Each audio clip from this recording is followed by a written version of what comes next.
Hi, my name is Jerry Leclaire. I'm a retired physician in the Spokane community. I've been around here since 1985. I'm here today to talk a little bit more about how I don't think Kathy McMorris Rogers quite gets it. I had an experience recently with a drug, something called 5-FU. You may have heard of it as Effudex. It's used to treat precancers of the skin and a variety of other things.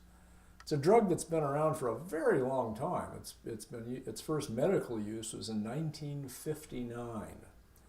It hasn't changed any over that time. The formulation isn't any different as far as I know. I bought a tube of this stuff to treat some precancerous lesions on my scalp about 15 years ago. And I hardly remember what it cost. It was so little. I think it was $15 or $20 at that time. So when I saw my dermatologist the other day and she said, well, you need to use the Effudex again. I said, well, sure, that's easy. I'll just go buy some. She says, well, wait a minute.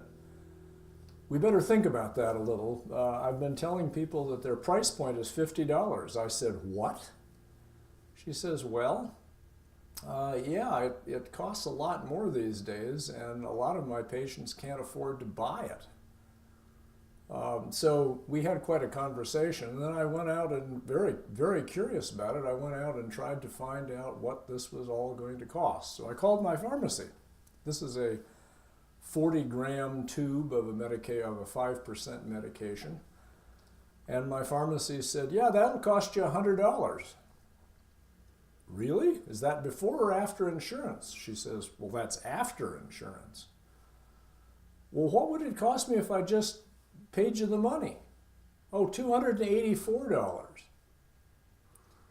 Well, I knew from my dermatologist that I was going to be able to get this stuff, and in fact, I have gotten it through an online pharmacy in Canada. I'm not sure of the ins and outs of that, but here's the stuff anyway.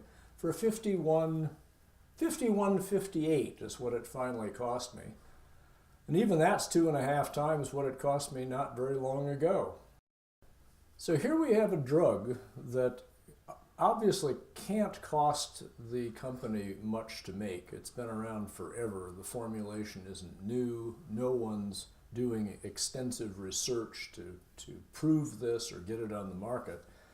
We have a drug that cost $20 15 years ago, and now the drug company, and some piece of money goes to the pharmacy, of course, but the drug company is going to get some significant piece of $284. I'm going to pay $100 if I use my insurance, and if a whole lot of other people are doing that too, the drug company makes off with that $184, which I feel only slowly. And where do I feel it? Well, I feel it in the cost of my monthly premium for my insurance. The insurance company isn't dickering with the drug company. So if each of us does that all of the time, and I guarantee you that we don't all have time to do the research I've done on this particular drug, if we're all doing this all the time, our drug costs in the form of our insurance and the money that we actually pay out for a drug that's prescribed to us all goes up. We slowly boil, and the drug company smiles. Kathy McMorris Rogers doesn't have a clue how to fix this. You can look in the September 30th Spokesman Review article where she talks about regulating pharmacy benefit managers to somehow make more transparent the cost of the drug. Do you and I and people in the general population have time to call around to 5 pharmacies every time we're prescribed a medication? I don't think so. She's just toying with a big, big problem. Lisa Brown offers in her companion article on September 30th in the Spokesman Review a much simpler start to dealing with this problem that we all know about but is impossible for Kathy McMorris Rogers to conceive. What is that?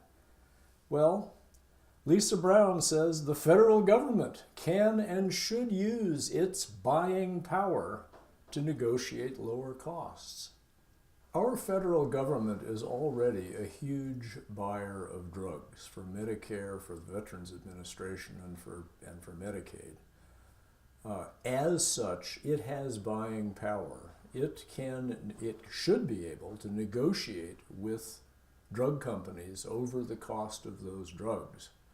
That's a start in getting control of drug prices and not letting drug companies run rampant with costs of drugs that should be still inexpensive. Lisa Brown understands this. McMorris Rogers is ideologically opposed to the idea of our government benefiting us. Vote for Lisa Brown this fall, and let's get started on solving this problem.